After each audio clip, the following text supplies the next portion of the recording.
Now, always my pleasure. No stranger to anybody. The big guy, the boss, CEO at the chamber.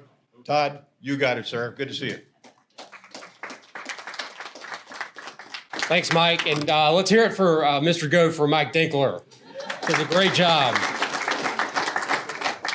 Thank you to the staff here at Pensacola Yacht Club. They always do a great job serving us, great food, and appreciate everything y'all do for us.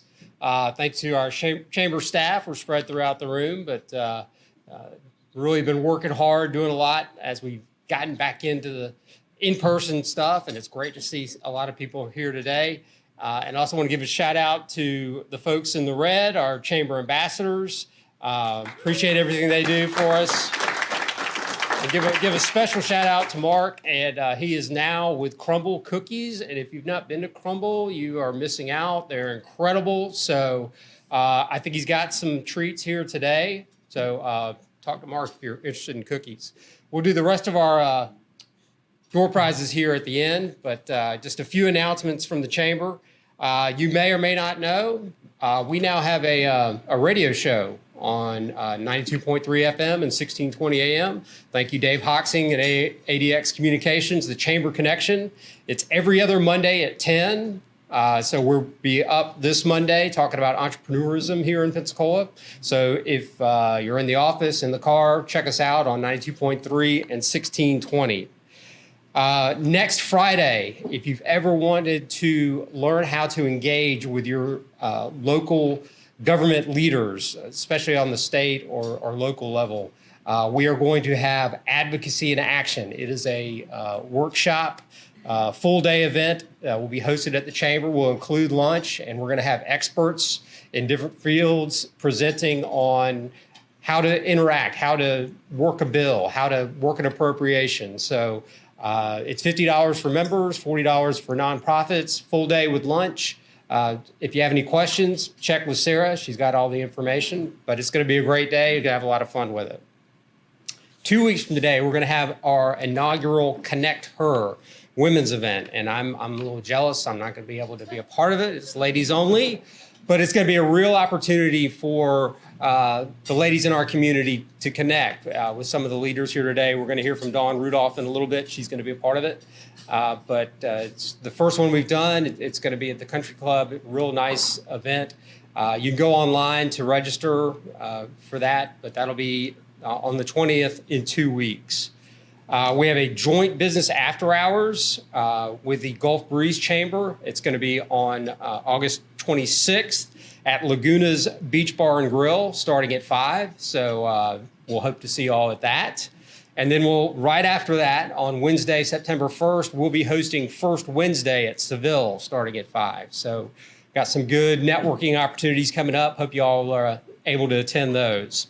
Our ribbon cuttings are back. We're doing those, and it's great when we have a ribbon cutting and we see other local businesses come and support that ribbon cutting to welcome new members. So take a look on our calendar. You can go on our website, or you can check out the Facebook page. They're always posted there. But keep an eye on that. We'd love to see you at some of the ribbon cuttings that are coming up. And something that we've brought back, we've partnered with Pensacola Young Professionals.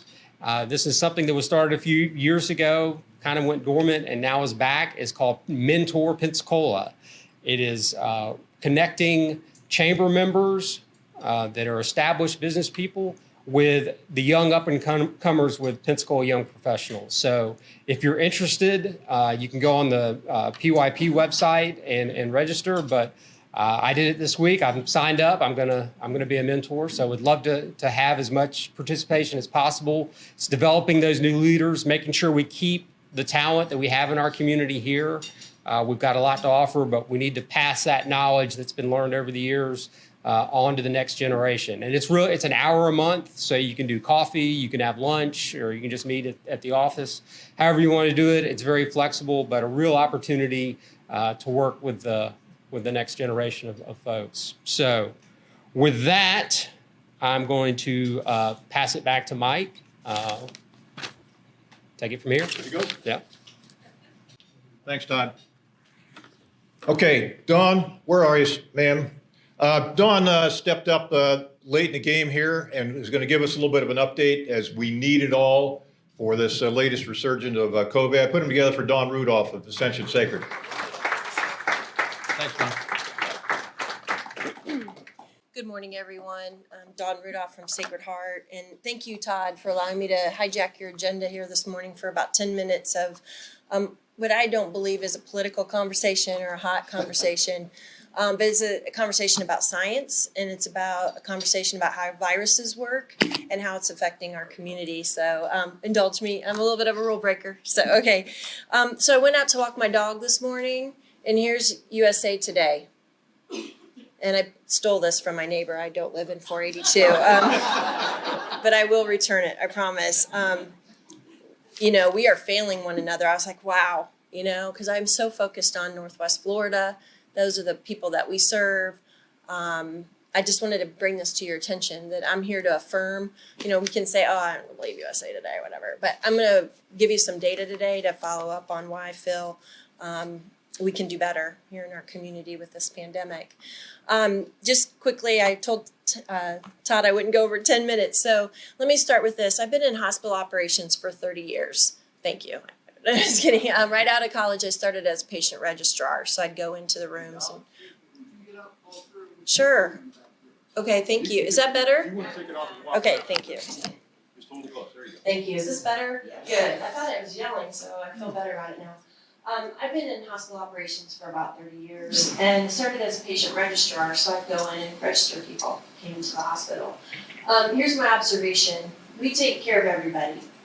There are a lot of people that come into the hospital that really don't have a choice. And there are people that, because of choices, they come into the hospital. We have people that got in a car and drove when they shouldn't have driven, and they caused an accident. We have people that fell off a roof when they really should have been up on a roof. We have all kinds of things, and no judgment, no bias. We'll take care of you every day of the week. Now we add one more to that list, and those are people that have chosen not to become vaccinated against this virus. 97% of our hospitalizations right now across the Central Florida Gulf Coast, that's 8 hospitals, soon to be 9. 96.4, so I rounded up, we can't have a 0.4%. 97 out of 100 people are unvaccinated that are in the hospital with COVID right now in this resurgence. To me, that's enough data that supports getting vaccinated, but I'm going to give you a little bit more.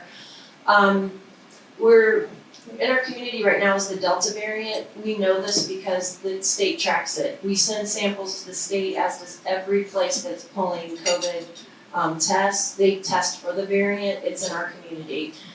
There's around 83% of the cases are the Delta variant. A variant of a virus is a mutation. I love this analogy. I've learned a lot about viruses in the past year.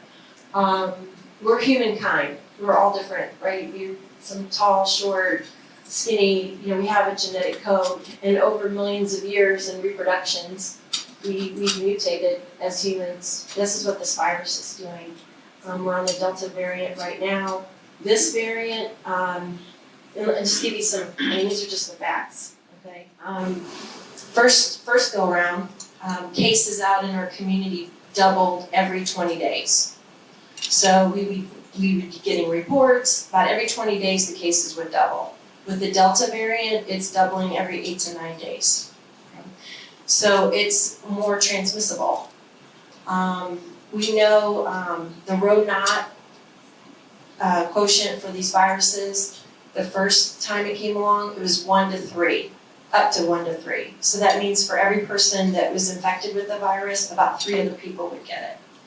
Now we're seeing with the Delta variant that it's 1 to 5, 1 to 9, based on how you host this virus.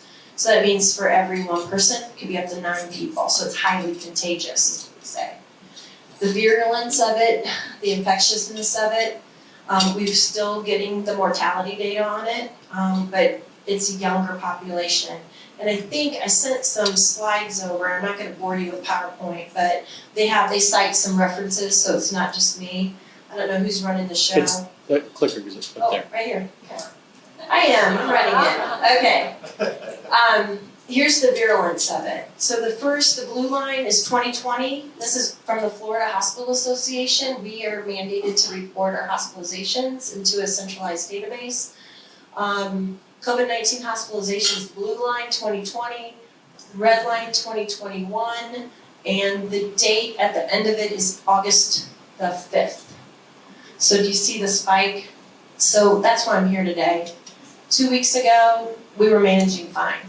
Today, we are at the same peak we were last January. And now on the next slide, what I'll show you is what we know about the Delta variant is that it lasts 45 to 50 days from the studies that happened in India and the UK. 5 days here or there, but it gives us a prediction. So when we look at the Chime data, what we're finding is that we're here. Oops, let me go back. We're here. We still have a way to go, and we've already peaked. We've hit our highest hospitalizations already. And last time in the last surge at Sacred, we had a lot of help because the pediatric hospital and the women's hospital, basically our pediatric admissions were way down. All those kids were in masks. They were at home. They're like little petri dishes. They weren't interacting with each other. They weren't playing sports. And so the pediatric hospital, the pediatric ER was at an all-time low, which is okay. Now we're full. Our PICU is full. We have the same amount of trajectory on our pediatric admissions as we are seeing with our adults. Smaller numbers, but they're there. And so I'm here today to say it's really happening. Maybe not be happening in your world today, but it's happening.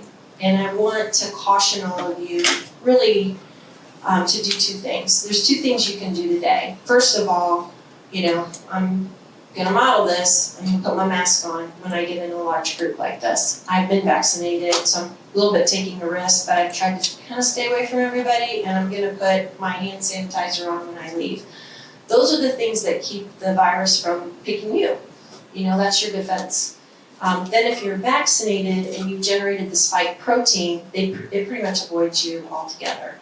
And with this Delta variant, what we're finding is that it goes from about 94% effective to around 88% effective. So you lose some efficacy with the variant, with the original vaccine, but you still have some protection.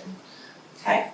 Now these numbers are tiny, and they're actually outdated. They're from the 3rd. So let me tell you what they were this morning from the CDC. This is Escambia County. You can go to CDC Tracker, COVID. You can go to Florida. You can go to Escambia County, Santa Rosa, wherever you want to go. But total vaccinated in our community is 38%. Those over 12, it pops up to 53%. So, the vaccine's only available for people over 12. So let's go to that statistic.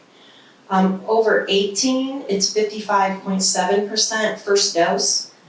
And then over 65, 90%. So that's why our hospitalizations are sicker, because our older folks got vaccinated.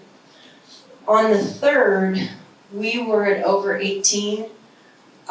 We were at 55.3, so we moved up almost 0.5%. And that's real numbers. It's like 500 people.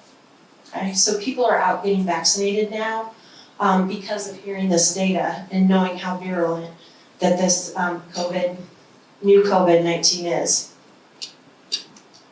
All right, I'm not going to go through the science. I'm happy to take some questions for you about how variants occur, I'm not a physician, I need to know what that term is. Rho-naught is.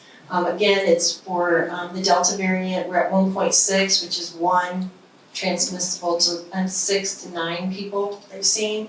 And again, the wild virus, or the Wuhan, was at 1.1. Okay?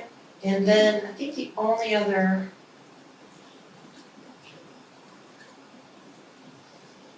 data point I want to put out to you is, this talks about the spike protein, is all the concerns that are out there, that it was rushed to market, that it'll infiltrate my DNA, not true. That it was rushed to market, not true. Actually, I have a pretty good analogy for you on that. So for the past 30 years, vaccines have been developed. We've heard of the Ebola vaccine. We've heard of measles, mumps, and rubella. And by the way, measles is 1 to 15, so that's the virulence of measles, so just to put it into perspective. The technology for the past 30 years has been, think of a cream-filled donut, okay? The donut has been there for 30 years. This is modern science. We've figured out how to do vaccines. What we've done with the mRNA is took the cream filling out of the donut and put in raspberry filling. So they've been testing the raspberry filling lately, okay? But the way it's delivered and the way the vaccine works is unchanged from any other vaccine. It does not get in your DNA, okay? It creates a spike protein that your body sees and creates immunity, which is, kind of back to high school. I was like, I think I learned about this in high school. But that's how the vaccine works. So the other questions is causes infertility in women. Again, there's no evidence that this happens. We had our maternal fetal medicine, Dr. Bill Schwartz. A lot of our nurses are childbearing age, and so he's been talking with them about that. He has 2 daughters that he's been talking with about it as well. Getting the vaccination while breastfeeding, there's proof that that does not pass through breast milk. And in fact, just like everything moms have heard, the good stuff passes on to the babies. That's why we want them, so those antibodies pass on to the babies. And yes, we do have week-old babies with COVID in the hospital. Vaccine will make me sick. If those of you that have been vaccinated, building that immunity does create a body reaction because it's introducing that spike protein and your body is starting to build that immunity. Headache, fatigue, little body aches, that's going to happen, maybe 1 to 3 days. So, but do know that the rare adverse effect, and when we say adverse effect, we're talking like going into shock, going into respiratory distress has been rare. And then the last concern is why isn't natural immunity an option over the vaccine? And I think this is the biggest discussion. So the Wuhan virus, the wild virus is what they call it, the first one, I've already had COVID. I can't get it again. Well, you have the flu, you can get the flu again because the virus mutates. And yes, you may have some natural immunity that was built up, but is it enough to mitigate the virulence of the variant? That evidence hasn't been shown. And by getting the vaccine, you get that spike, that very focused spike protein that your body knows that code because every variant has that same code. And so you have a better immune response with the vaccine. All of this is online. I know there's a lot of noise out there and a lot of conversation at your own breakfast tables and at church. But just look at the facts and seek out some trusted colleagues. And I think my last comment is the benefits of the vaccine and the community immunity that it creates far outweigh the side effects of the 1 to 3 days that we may receive from the vaccination. So I blew through that really fast. It was a lot of data. It was hopefully for you to just consider. We're available if you have any questions. Medical, talk to your primary care physician. Get more facts, validate what I'm saying. But I guess my plea today, and I'll turn back over the mic because I'm sure I'm at 10 minutes, is it's a pain in wear your mask. Help us get that tool out. And if you could step forward and get vaccinated for the community, our healthcare workers would really appreciate you be making that choice so that when you're in the hospital, it wasn't like, I wish I would have pushed a little harder for Dad to get off the roof, took the keys away so somebody wouldn't drive, now got vaccinated so we don't have to miss it. So thank you for your time, and I appreciate all that you do as influential leaders in this community to take care of Pensacola.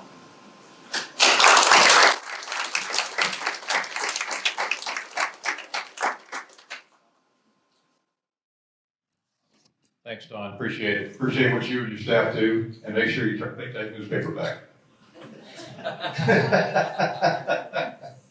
Hey, it's my pleasure to introduce the CEO out of Corey, Mark Rackus. Great bio, but like most military guys, the bio just goes on one arm right down the other. But he started out a long time ago. Spent his first 14 years in uniform, age 18, do the math. Enlisted guy in the cryptographic maintenance. And anybody knows anything about that knows that that's a very, very difficult rating in the U.S. Navy. So what he did in his rise here, to put it in equivalent, this is like an 18-year-old right out of high school going to work for Ford Motor Company, changing lug nuts on tires in the factory. And in 14 years, he becomes the executive vice president for maintenance for the entire company. I mean, it was that fast. Okay, he applies, he gets, becomes the chief warrant officer, which is slightly different than a commissioned officer, so he does that. And then he just goes right off and his career takes off from there. He's been on a couple of aircraft carriers, a couple of cruisers. He's been to Colorado and Bahrain and Georgia and every place where the general public doesn't know where he is and what he's doing, for good reason. But he had a great command opportunity out in Colorado. He's done all the right things, believe me. He has got a PhD in the been there, done that in the cryptographic community. And of course, the Navy recognized this, and they said, hey, we need you to head up all of our training at Corey Field. It is my pleasure to introduce you to Captain Mark Ratkus, the commanding officer of the Center for Information Warfare Training. So hopefully I can drive this thing. And I too will not bore you with PowerPoints. I do have just a couple, because I think a picture's worth 1,000 words. So Mike, thank you. What the bio doesn't tell you is that I started my career here back in 1983. I was your basic CDF student. Spent a lot of time in summer school. When I crossed the stage, I think my parents high-fived each other as they ushered me off to the Navy. I actually started the Navy as a Morse code operator.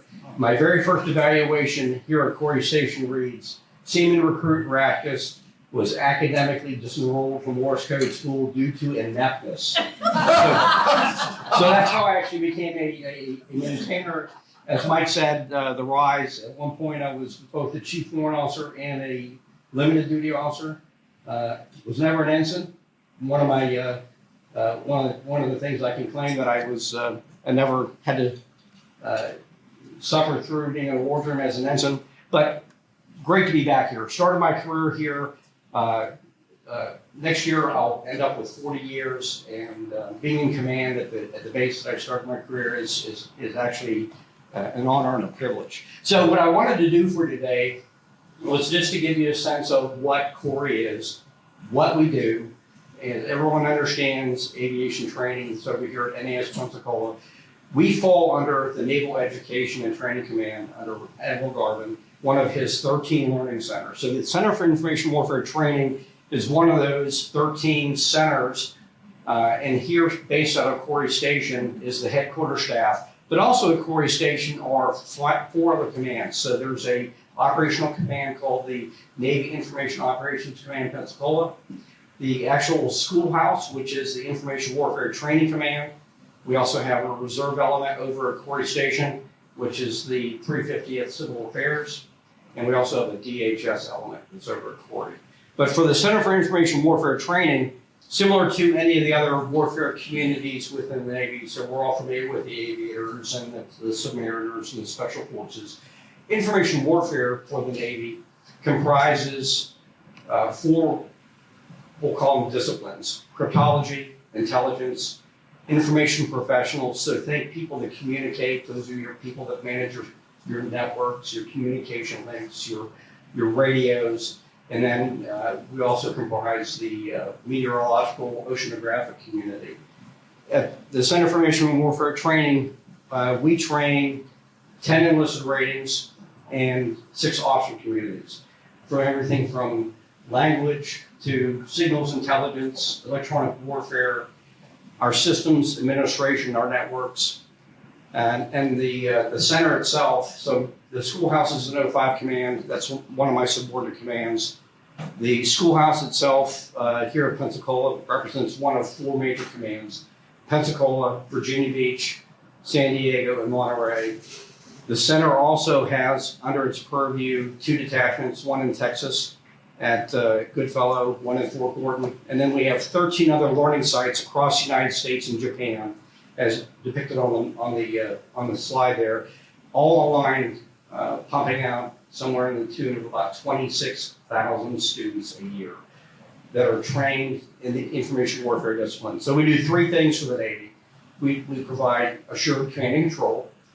The boss can pick up a radio and he can communicate on it. He can type on his computer and the recipient at the other end gets the message that he needs. Or he can communicate from his respective ships or those systems. So providing assured command and control when he needs it and where he needs it is one of the critical elements of what the information warfare community does. Next element is battle space awareness. We provide the context. So similar to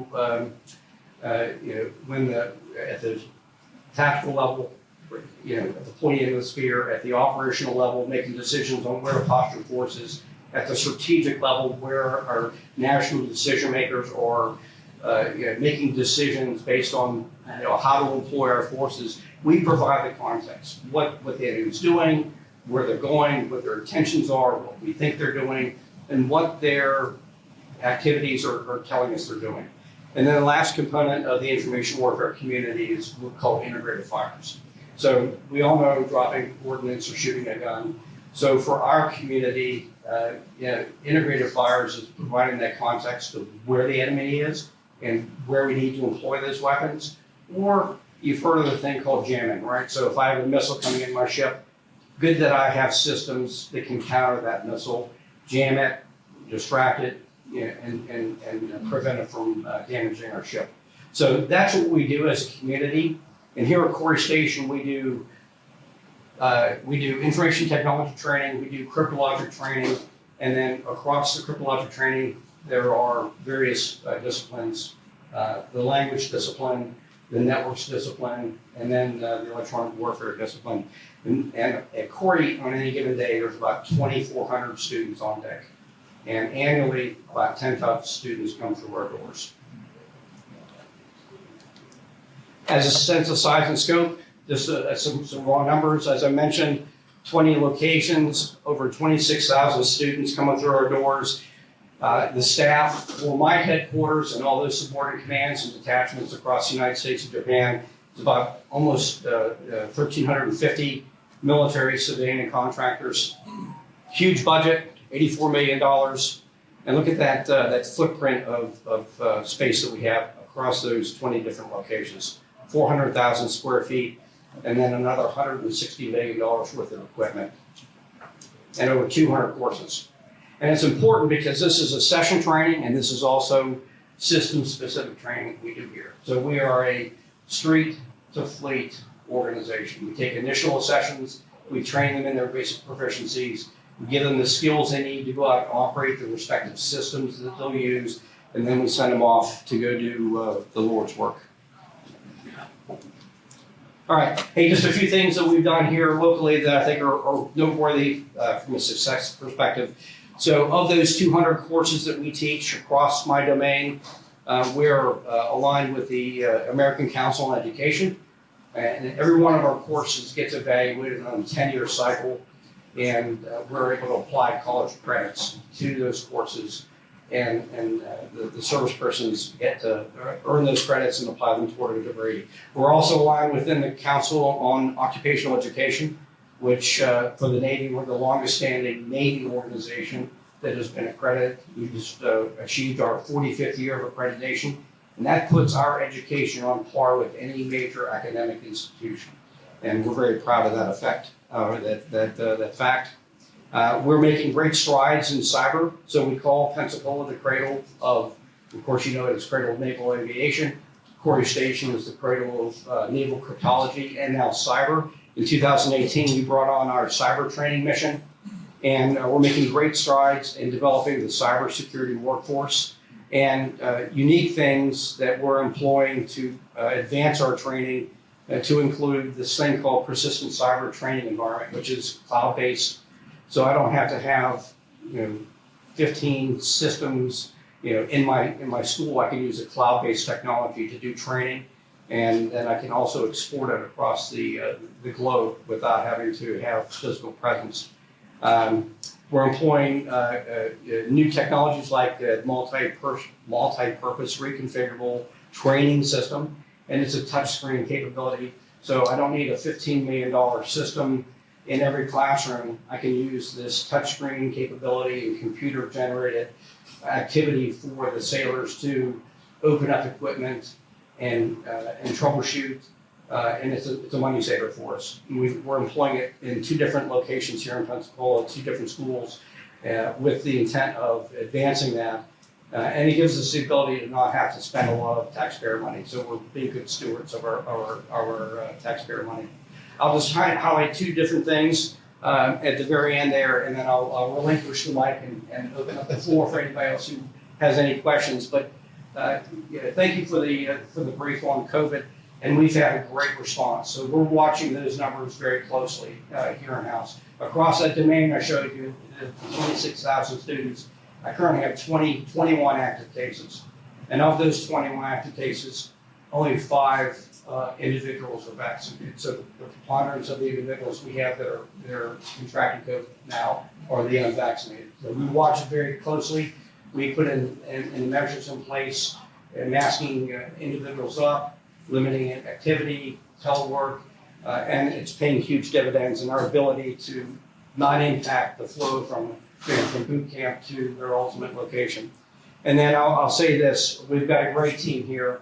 And unfortunately, we're really good at this, but we did a great job this last year with the recovery from Hurricane Sally. I think within 3 days of the hurricane passing, we were back up and operating. As soon as the power was back on, we had a great facilities team that came in, dewatered, got the chillers back online, got the temperatures back down, got the classrooms back up and operating with power. First on emergency power, and then once power was fully restored, we're able to get students back in class with only a 3-day delay. So a lot of great work goes on here in Pensacola, and I will say that you can be proud that we're good stewards of the money that you give us. So I thank you for what you do here. My family, my wife's family is from Pensacola. Next year, when I do change command, I will likely retire here, and I look forward to staying in the Pensacola area. Thank you.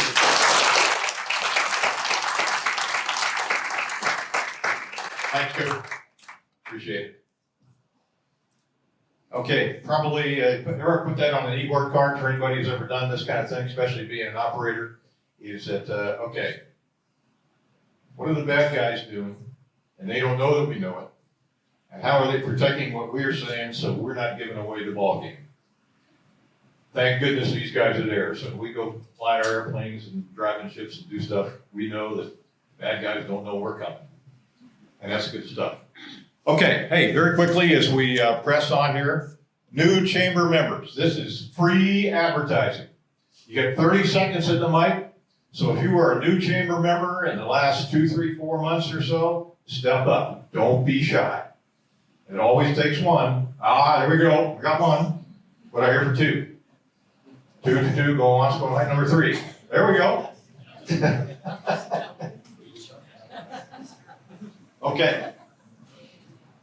So please tell us what you do, who you are, and how you make this community much, much better. Good morning, my name is Scarborough, and I am the owner and founder of Rising Minds Learning. We're a local education company that offers tutoring, whether it's for remediation or enrichment. So looking around, a lot of you here probably have students going back to school. You're worried about what happened with them during COVID and keeping them at home and that chaos that was digital learning. And we're here to kind of help you close that gap. We help anybody that needs it. Our oldest students are 24. It's a Haitian couple that's here learning English, and our youngest is 5, who the parent was like, kindergarten is not working for them. He's too smart, but they're not willing to move him forward. So we do small groups, we do individual, we do virtual, we do in person. So I also do a lot of parent advocacy. So if you're not sure what your kid needs and you want to find out what that could be, I will go with you to your school and talk to your principal or talk to your counselors to try and make sure that your kid is getting the services that they need. So if there's anything that we can do to help you or partner with your company, that's something else that we're starting to get into, is that if you have employees that could use our services, we'd love to partner with you to kind of make that available to them. Thanks.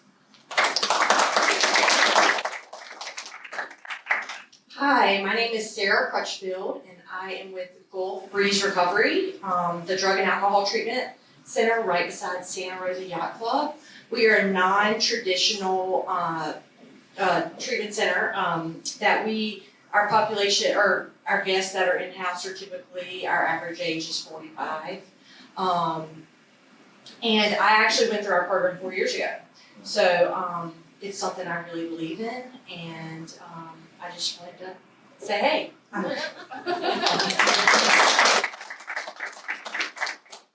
Good morning, everyone. My name is Austin Ackerson. I am the new director of sales at the new Courtyard, Pensacola West, which is off of West 9 Mile Road by the new Navy Federal Credit Union. So we just opened January 29th of this year. We have 124 rooms. It's a really beautiful new concept, very modern, neutral colors, and we have meeting space. So as I understand, that's very hard to come by. So we can do banquets up to 60 people, which is pretty good for our size. If you have anybody coming in from out of town, we have government rates and a really good package we're going to start running. But let me know. We would love to accommodate friends, family, clients, anybody who might need a place to stay.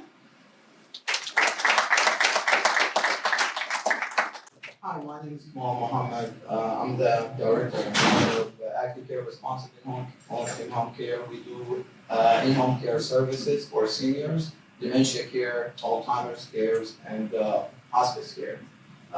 So we're looking for people to serve in the area, and we're also looking for people to hire, qualified people to hire. So if anybody has a family member that a caregiver and they have the heart to help the seniors or other people in the area, I'll be more than happy to hire them and talk to them in person. We're looking for people, just qualified people. In 2020, we had a hard time. Anybody in the health industry know that we had a hard time finding the right people, because a lot of people started getting employment, a lot of people decided to stay home instead of helping other people. And that was to differentiate the people from who wants to help people and the other people that just want to have a job.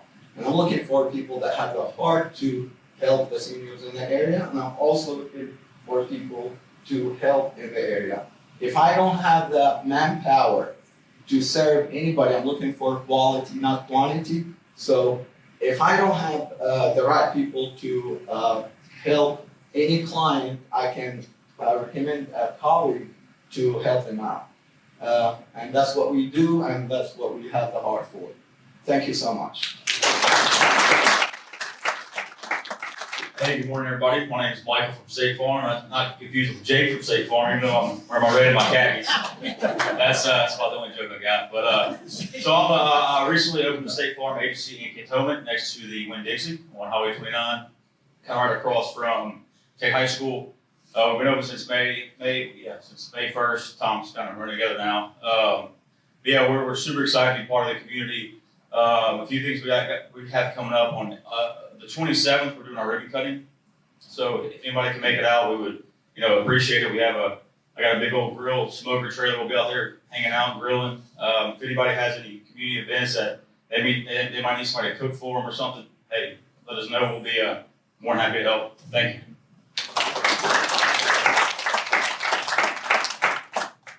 Hi, my name is Joanna Ryan. I work for Proud Moments ABA. We are an autism center for children and young adults from the age of 3 to 21. We do ABA therapy, applied behavior analysis, to target different behaviors to either increase or decrease them to help them gain independence and just get all the help they deserve, be able to hold anything from communication to tying their shoes to being able to appropriately ask for something. So we're there for your kids on the spectrum 24/7, and we have at least 8 locations in the area. So we are here and we're here to help. Thank you very much. Hi, my name's Christine Jones, and while the Better Business Bureau serving Northwest Florida is not a new member of the chamber, I was nudged to come up here and introduce myself because I am the new president and CEO. I spent the last 20 years working with the Better Business Bureau serving West Tennessee and Memphis, and I'm really looking forward to seeing how we can better serve the businesses in this community and help continue to educate the consumers in this area so that they can avoid those pesky scammers. Thanks. Hello, I'm Billy Egan. I am the Assistant Scout Executive with the Boy Scouts of America. We serve a program for boys and girls 7 to 21 here in the local area. Our area goes from here to Panama City. And we recently in March just hired a new executive director, and currently we are kind of getting out into the community, re-engaging with business leaders such as yourself. So you might hear from us shortly to set up a meeting. Thank you. Good morning, my name is Mark Wagner, and I've been an ambassador with the Chamber here in Pensacola for the last 2 years, but I'm excited to finally have my opportunity. The owner, my wife and I just opened up Crumble Cookies up on 9 Mile Road, and so it's fun for me to finally be able to come up here and introduce myself as a new member with our new business. But we do catering. If you haven't had a sample today, these are our catering cookies. Our normal cookies are about 4 times the size of these, but we have a rotating menu, so every single week we have new cookies that come out. But thank you. I came up really late because I was on the fence about whether I should come up here or not, but we joined a few months ago, but this is my first Pensacola Chamber event, so I thought I'd come up anyway. My name's Dan Sinclair. We own a company called Sinclair Construction. We originally opened up as an civil engineering firm back in 1970. We started in with, on the GC side, about 71, with smaller stuff like office buildings, shopping malls, arenas. Our core family business is paper mills, power plants, and mines.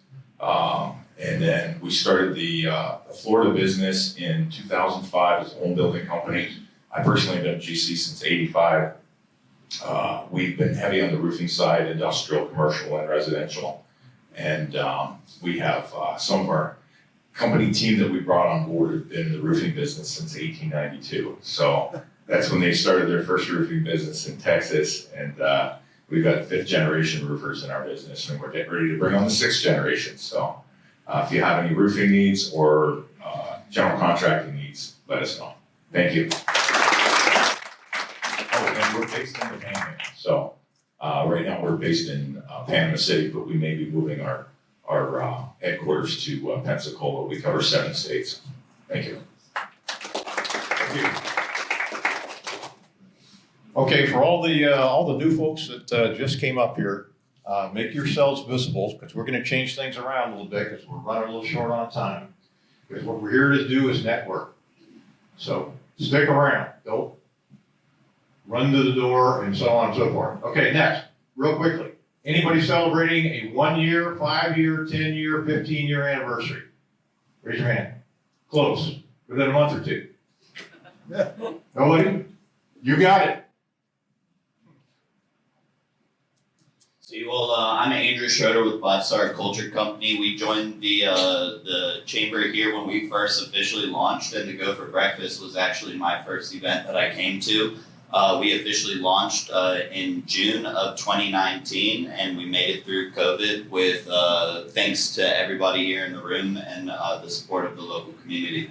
So thank you all very much, and especially the chamber. Great organization. Thank you. Okay, it's my privilege. Our keynote speaker. Whoop. Sorry, coming up late. 10 years for Sun Farm, so just want That's a $5 fine. Okay. Good morning, everyone. I'm Brian O'Sullivan with Sun Farm Energy, and I guess we are celebrating our 10th year doing quality installations for solar power. Recently, we've gotten very deep dived in, if you will, taken a deep dive on storage solutions as well. Recently, back in February, back in Texas, we saw a horrible apocalyptic type of situation with energy just going down. And bottom line, storage with solar is a solution. Keep your place alive, keep your business up and running, and do it in a clean way. Thank you very much, and enjoy the chamber. All right. Okay, my privilege to introduce our keynote speakers very quickly. Chris Cobb from Beck Partners, he's candidate property manager. Tom McBoy, SIOR, Society of Industrial and Office Realtors, member associate. And of course, they're going to tag team it with Adam from Manuel Shepherd and Condon. And the landscape of navigating a lease in the commercial environment. So over to you, Chris. Let's get going. Rock and roll. You guys can come on up. So what we want to do today, and first of all, thank you for your time. Before we get started, a special thank you to Laura Branch, our marketing director, and Melissa Dandridge, the marketing director for Manuel Shepherd and Condon, for putting this together, getting everybody all of our swag out on the table. So thank you to them. So a lot of our industries are driven by value add, and that's really what we do. So what Adam, Thomas, and I want to talk to you all about is really what we do kind of individually, how that overlaps, and how we bring and add value to clients from the commercial leasing standpoint, because our professions are not mutually exclusive. They overlap in a lot of different ways. And I think it's probably more unknown about the ways that we actually do overlap. And I'm going to put some of my friends that I know in the crowd on the spot here, just ask a couple of questions just to get some things out there. So, Fenoy, what do you think a commercial property manager does on a daily basis? Just shout out a couple things. Make sure that the building's not leaking. Okay, that's a good one. That's a good one. Facility stuff. Anybody else want to throw out what they think a property manager does on a daily basis? Maintain maintenance locks so that the insurance company doesn't try to deny. Yep. Communicate with insurance companies, one of my favorite things. Kirk, what do you got? Communicate with their tenants. Exactly, tenant communication. What about for a commercial leasing agent? And Thomas is a specialist in industrial. He's a member of the SIOR division. But what about commercial real estate leasing broker? What do you think they do on a daily basis?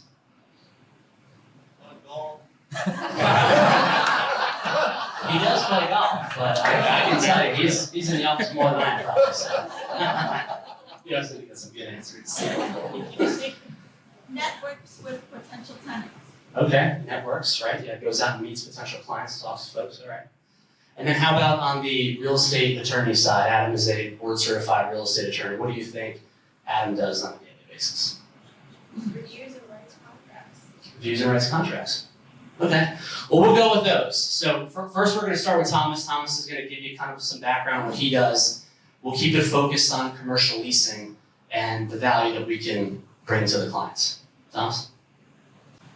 Good morning. Hope everyone's doing well. As a sales associate, I do play golf. My boss is over there, so let's see what he has to say about that. Anyways, I'm a sales associate at Beck Partners. I've been in the business for 3.5 years now. People think sales associates show space, get the deal done, close it, get the commission, move on. And I think there's more of an advisor role to it. Understanding the lease agreement before we get too far into the deal and waste anyone's time, and providing market value as well to the tenant or landlord. And I like to break that down in 3 steps, which is identifying the space. Step 2 would be negotiating the letter of intent.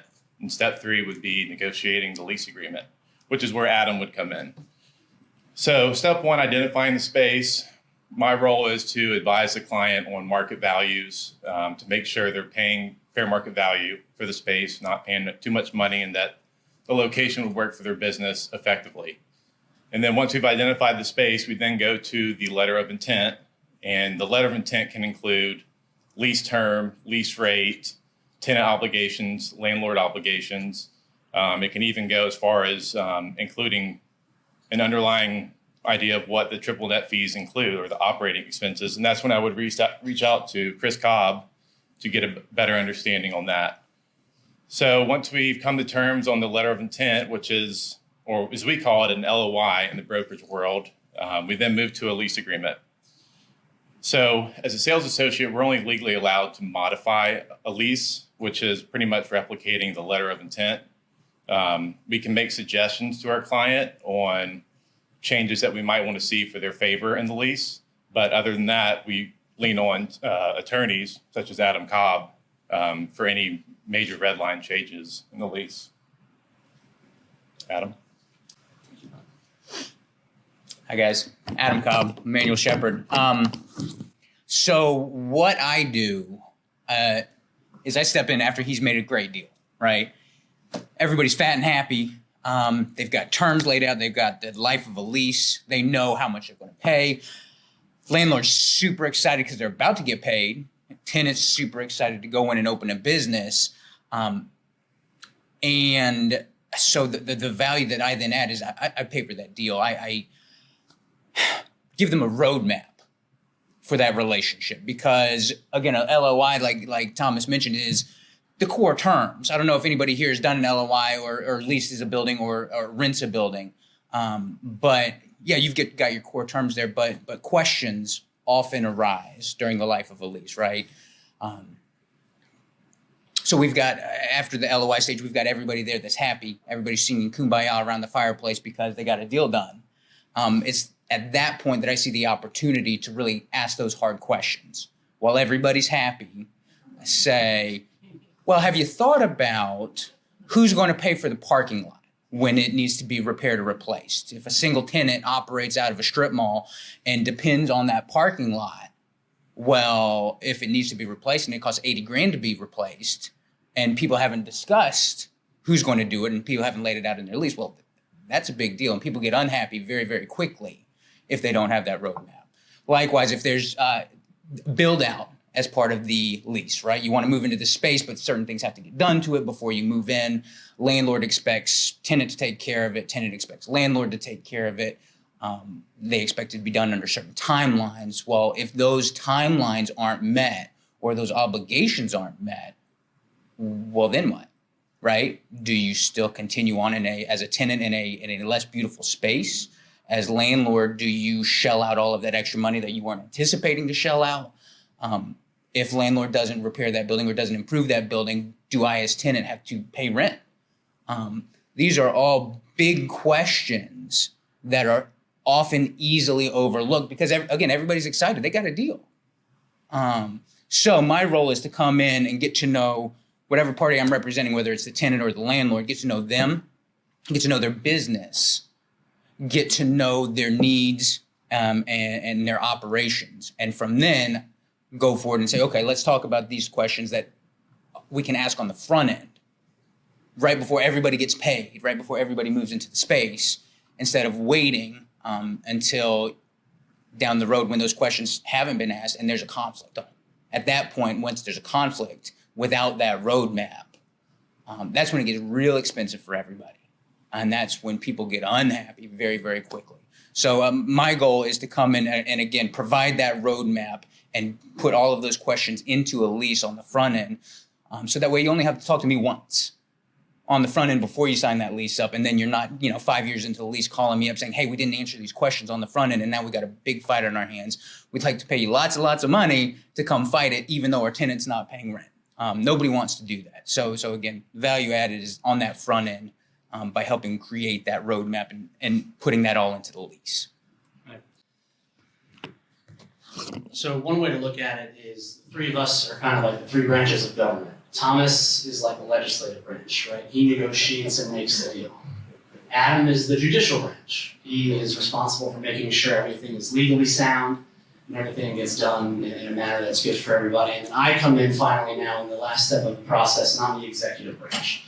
I'm responsible as the property manager to enforce the lease.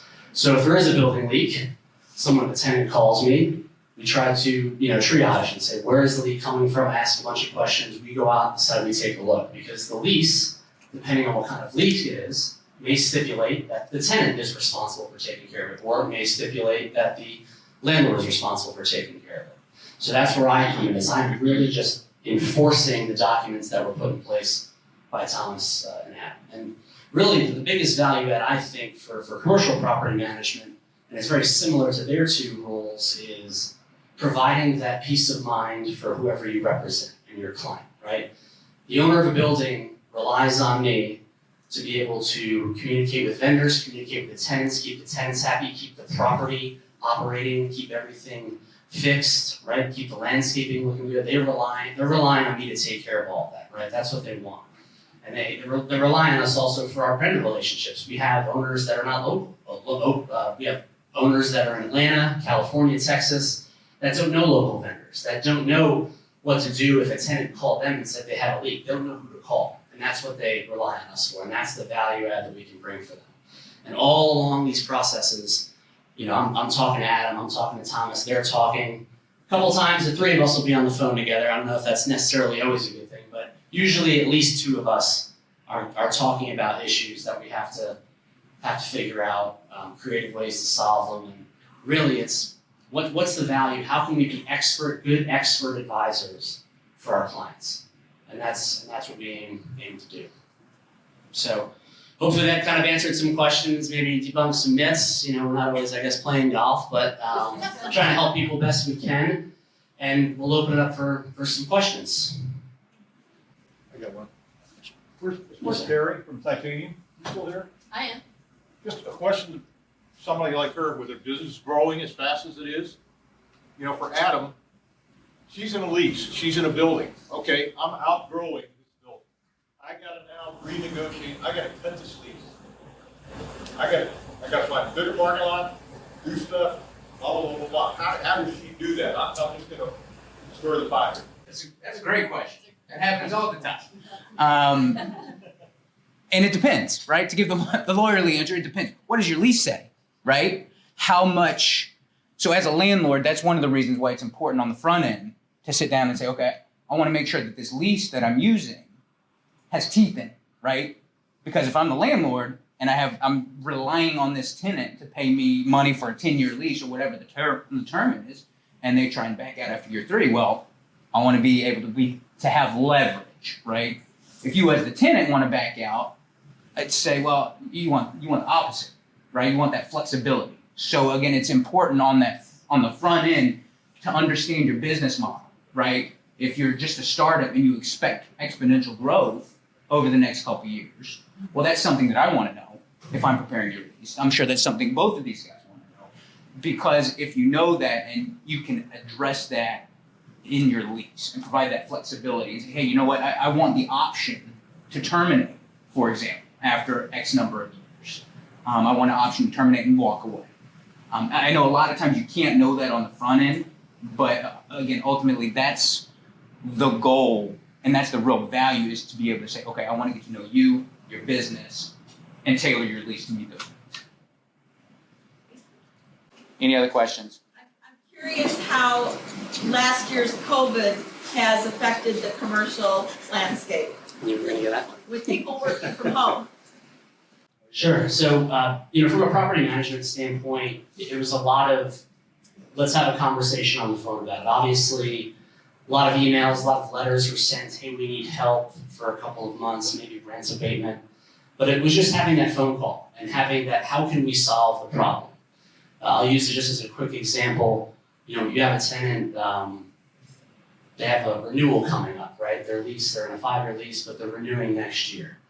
So maybe we can make a compromise and say, okay, well, let's renew you early right now for another 3 years or 5 years, and then we'll give you rent abatement for April, May, and June of 2020 as kind of a compromise. So a lot of it, for me at least, is just having that conversation, because the first thing, like Adam said, I'm always going to say is, well, what does the lease say? Like that's what you have to go to. That's where you have to go from. So that's just kind of an example on property management, an issue we had to try to find some solutions for during COVID. So that was illuminating during COVID, right? Because most leases, if they're reasonably well drafted, will include a provision that says, okay, if this laundry list of things happens, performance is excused based on riots, based on a failure of the government or something like that. What most of them didn't say is that performance is excused in the event of a pandemic, right? So I think all of us lawyers said, oh, well, now we know. You can artfully draft provisions to account for some level of excused performance in the future. Obviously, you can't cover everything, but again, we now know pandemics happen. Anything else? Anything? Kind of what Chris said, you know, the phone was not ringing last year much. And so we were picking up the phones and calling our landlords and tenants and negotiating a new lease, if you will, for some rent abatement. And that's pretty much the majority of what our year was last year, was coming up with ways to make the landlord and tenant happy, to get them both through it. And one of my first calls was to Adam, and you know, he would say, hey, listen, these leases don't specify pandemic. You know, what do we do? What are you hearing out there? Are you seeing cases happen right now? And if you are, what's happening in those cases? Is the judge being more favorable to the tenants and saying, yes, let's give them a break? Or is the judge saying, listen, the lease is the lease, you have to honor it? And that's why it's good to have these open dialogues between us, because we can help each other with the different aspects of what's happening in the market. So it's just having the conversation, picking up the phone, and talking to each other.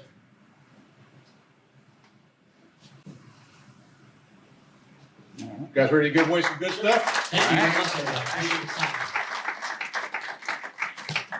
Go ahead and pick a card here. Yeah, a lot of pressure. Got a couple of big bags to give away. Angel Morris, Central Credit Union.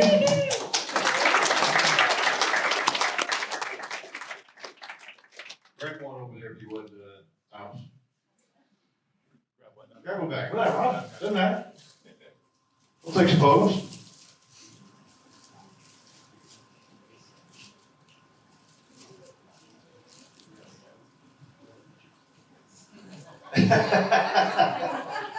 Well, look. Congratulations. One more.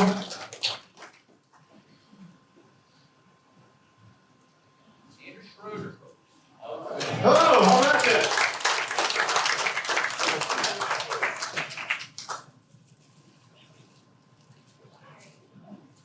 What's that?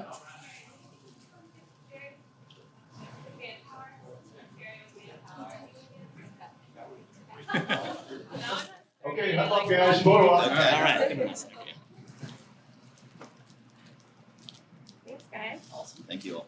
All right, thanks, guys. All right, thank you. Appreciate it. Okay, we changed things up a little bit, but we got a few minutes. I know some people probably got to go, but this is all about networking again. Okay, the dreaded N word. Well, that's exactly what we found out here is why we do these Gopher breakfasts. You need somebody to produce an award, you go to Eddie. You need solar, you got a landlord that's interested in going solar, we got a solar guy in here. That kind of stuff, we pass the word to say, hey, I need my roof fixed. I got this stuff going on. That's why we have business cards, that's why we connect. You've heard me say this many, many times before. Pensacola is a personal place.